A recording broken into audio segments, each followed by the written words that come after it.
Oh,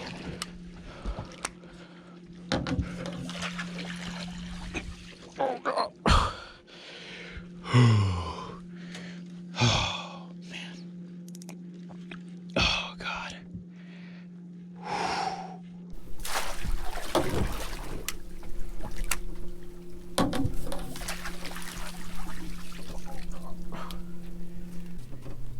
All right.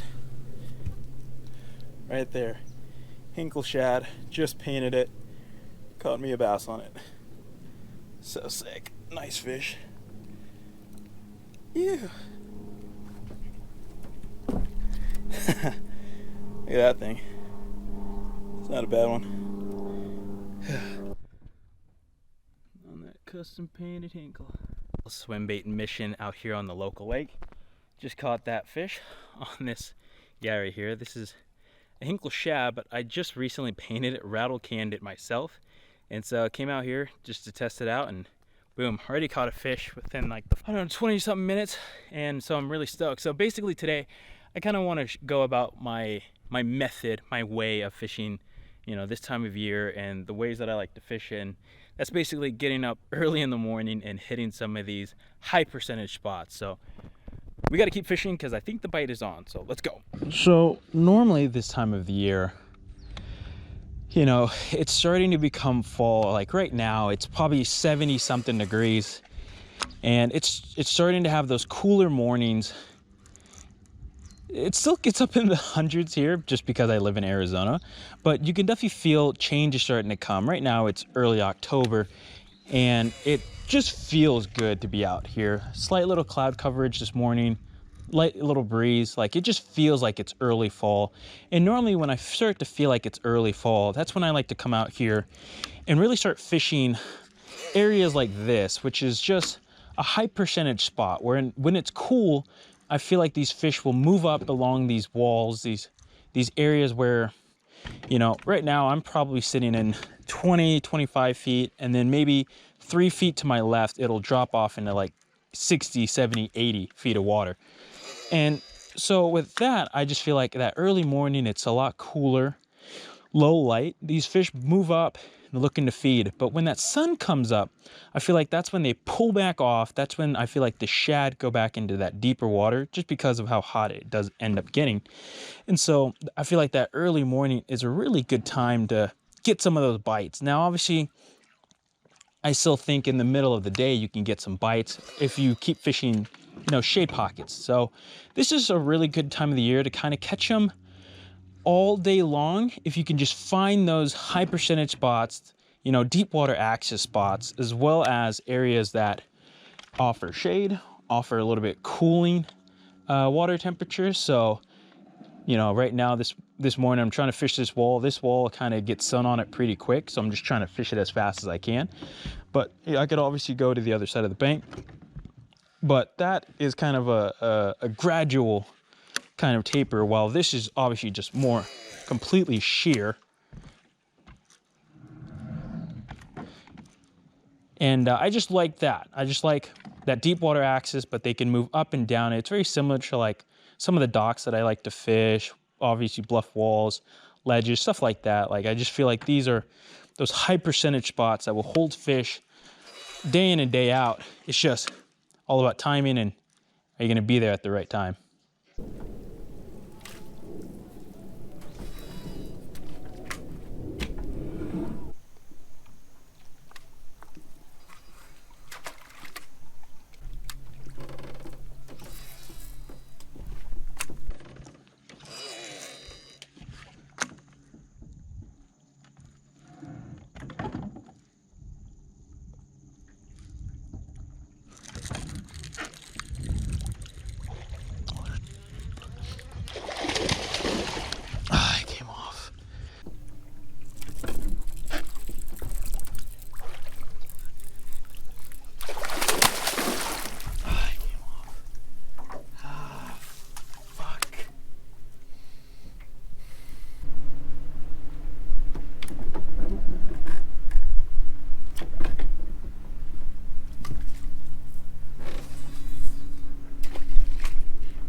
Fuck, man. God dang, man. That fucking sucks.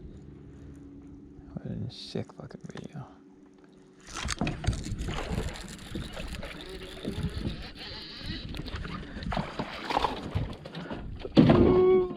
Ugh.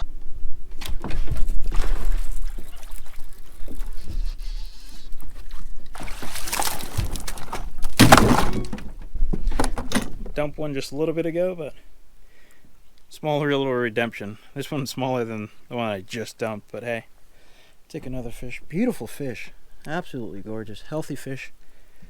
Another one, so sick.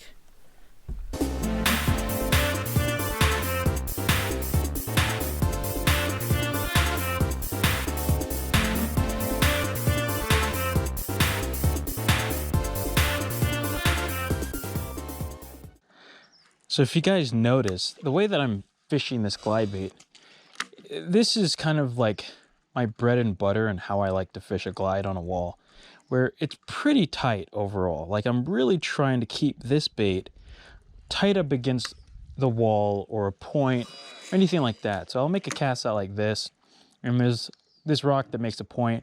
I like to get that bait as close as I can to that rock and kind of keep it there. And I feel like every time I'm able to keep my bait, you know, tight to a wall, tight to just a pin spot, I find I just get a lot more bites. And so, you know, throughout the years, I just find that if I can keep it close to the wall and kind of just ride that wall, almost sometimes even just hitting the wall, I seem to just get more bites that way. Obviously, I've had bites when they eat it, you know, way out here away from it, but time in and time out, time and time again, I always just find that if I can ride the bait super tight to the wall, like how I'm kind of doing it right now, where I get it right next to that rock and then glide it back in and kind of just keep it in that pin spot, I feel like it just allows those fish to feel more comfortable eating the lure instead of following it. And a lot of times I get bit right when that bait is right up against the pin spot. And you know, just today, earlier, when I dumped that fish, you know, I noticed that they were pushing shad up against the wall. And you know, those fish go super aggro once the bait is pinned to that wall. And so basically I'm trying to mimic the same thing with my glide bait. And obviously on some of these casts, you're gonna hit the wall or you're gonna hit the dock or, you know, any of those type of places, you're gonna make some casts where it's like, ooh, ow, whoopsies.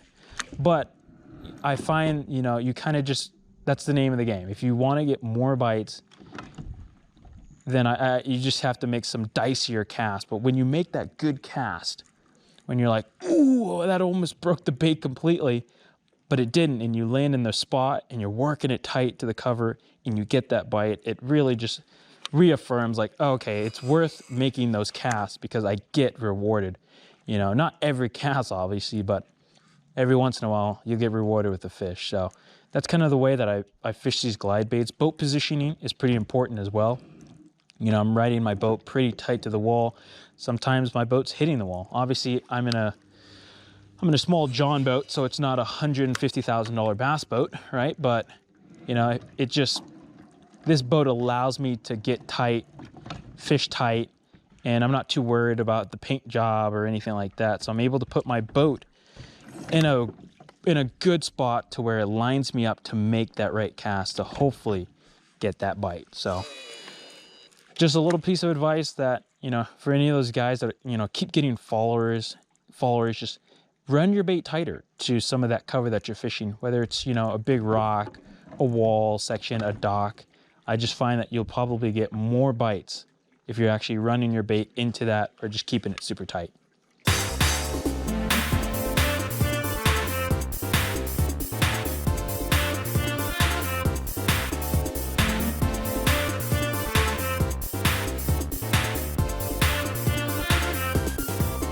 All right, guys, we just got off the lake. It was a pretty good morning, actually. We had a lot of action kind of in that first like 3 hours, and then I stayed a little bit after that just to check some things to see if something would work or not, and obviously it didn't work, but we had a lot of action. I think we ended up with like 6 bites, landed 2, dumped that nice one that was probably 6 or 7 pounds, and then I had one pull off pretty early in the morning, and then I had another one that just like basically drove by, like just doosh. Oh, there was nothing there. And then one other small bite. So for early fall, that's a lot of action. Normally, my goal is always just to catch like one fish. And so if I can catch two or more or just get more action than that, I'm always pretty stoked. So it was a good morning. Now, the bait that I was fishing today is probably one of the most hyped swim baits ever made, and that is the Hinkle Shad. This is a bait that I've owned in the past before, way back in I believe 2015, and I thought it was an okay bait. Like, did I really, really like it? Not that much. I was more of like a Hinkle trout guy. So I ended up trading that Hinkle Shad that I owned way back in the day for a 250. So this is the first Hinkle that I've owned since then. And basically, the only reason why I picked it up was, well, I thought I just needed one, I suppose. So I bought it as a blank originally. And so I was thinking, like, all right, like, am I going to send this to somebody to have painted? And then after a while, I was like, wait, my buddy Jared Swagford, he basically rattle cans his baits, and his baits look pretty good. So I basically hit him up and said, hey, what do I need to do? And basically, I just rattle canned this job together. It's just like what Jared calls a ODG, which is a nod to ODB, Old Dirty Bastard, but this is Old Dirty Green. So just a greenback. It kind of fades into like a light gray that you probably can't even see, and then just white. And basically, you know, the thought process on it is like, hey, I'm really buying this bait for the actual profile of it, which I think it has a fantastic, fantastic shad profile. So for me, I've always said color doesn't really matter that much. So if I was going to have this sent to like a Garrett Customs or a Bass Shack to have one of those super badass, sick ass colors, would it have caught me more fish today? Probably not. It would have honestly just been the same. And really, this is basically how I wanted the bait to be, where it's got a little bit of color to it, but then mostly like 3/4 of the actual bait is white. And the reason why I did that, there's two reasons. One of the reasons that my fish here, they like white. Like, it just seems like in that semi darker green color, like what the water that we have out here, which is 3-4 foot visibility, and in that super low light, it just seems like white really catches their attention, and they just eat it. It seems like almost better than anything else. Another big reason is when you have a white bait, whether it's like this or like a Spectre or a Queen K9 or really anything else like that, when you're fishing in that low light and you're making these casts down the wall, like what I said earlier, it's really important to kind of keep your bait tight to the wall, and you're able to track a super white bait like this out on a far cast. So when it's going side to side, I can see all that white going, and I was like, okay, it's going this way. All right, I can turn it this way, get it back into the wall. And so that's another reason. Those are kind of the two reasons why I kind of went with a mostly white shad, just so I can see it out on a forecast, but I also think that the fish like just seeing a white profile kind of shad look to it. Now, people might be asking, like, you know, would you recommend it to live up to the hype? I mean, do I think I could have gotten those bites on a Clash 9 or like a Bull Shad 9 or a HPH? Most likely. I mean, those fish are set up to feed, and I just happen to be throwing this bait at them.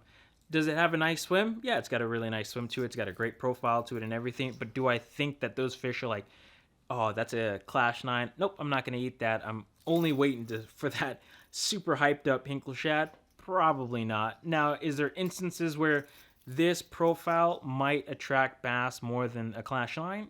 Most likely, yeah, there's probably times. But the way that I was fishing today, you just run down a wall, and as long as you get your bait in that strike zone and you're able to do what you need to do with the bait, which is a very specific thing that I like fishing, which this bait can also do, then I feel like I just have confidence in basically any glide that's handed to me that I can catch a fish on. So do I believe in the hype? Some guys obviously do. I think it's a good bait, but I don't think it's as hyped up as what it needs to be. The setup that I was fishing today is the Lowdown Custom. This is that new standard issue rod. I kind of just did a video on the whole lineup. I was throwing the 8-foot, this is the heavy model here. This is that 2 to 7 ounce, which the Hinkle shad weighs about 5 ounces or so. And I was like, okay, like I know this heavy can throw it, but just in case that Hinkle shad, like the fins start falling off or whatever, then I can tie on a Clash 9, which is 4 ounces, and feel pretty comfortable. Overall, I thought the rod handled the bait really well. Normally, if I'm going to fish like a 5-6 ounce bait and I'm like fully dedicated to that, I'll just jump up to the extra heavy model. But the heavy threw it just fine today. It's a 2 to 7 ounce. That 5 ounce is still in that kind of doable range. So I thought it did fine. Then the reel is probably my favorite reel right now, and this is the Shimano Antares DC Monster Drive. This is the 2023 version. I absolutely love this reel. I actually have done a review on this reel, and it only gets better and better the more that I fish it. It's just a really, really fantastic reel. For the most part, I like to fish baits on that 2 to 4 ounces on it. So going up to that 5 ounces, whatever. Obviously, the reel was able to do it today, but for the most part, like I said, if I'm going to do 5 or 6 ounces, I'm going to jump up to an extra heavy rod and like a 300 size reel. 20-pound Seaguar. This is that R18. That's like the Japanese version of Tatsu. A lot of you guys have known that I've kind of started to switch over to Seaguar just to test it, and every time I use Seaguar, I fall more in love with it. I've had problems recently with Sunline, whether it's 20-pound, 25-pound snapping. So far, the Seaguar has been fantastic. I used it last season with the Tyrant 8, and right now I've been using it for glide baits in that 20-pound. It feels strong enough, fairly abrasion resistant. So overall, I've been really liking that Seaguar. Very similar in price to like Sunline Shooter, but I kind of like the softness of that line. It casts really, really nice. So that's the setup that I was using today. So yeah, overall it was a pretty good morning. I hope to hopefully get back out there soon, maybe film another video. It's a really fun time of year. That first like 3-4 hours of daytime is kind of cash money. It's like 73 degrees. It's super nice outside, but once you pass like 10 a.m., dude, it starts to get super hot. So other than that, thank you guys ever so much for watching, and we will see you guys on the next one. And as always, go out there and chase your dreams.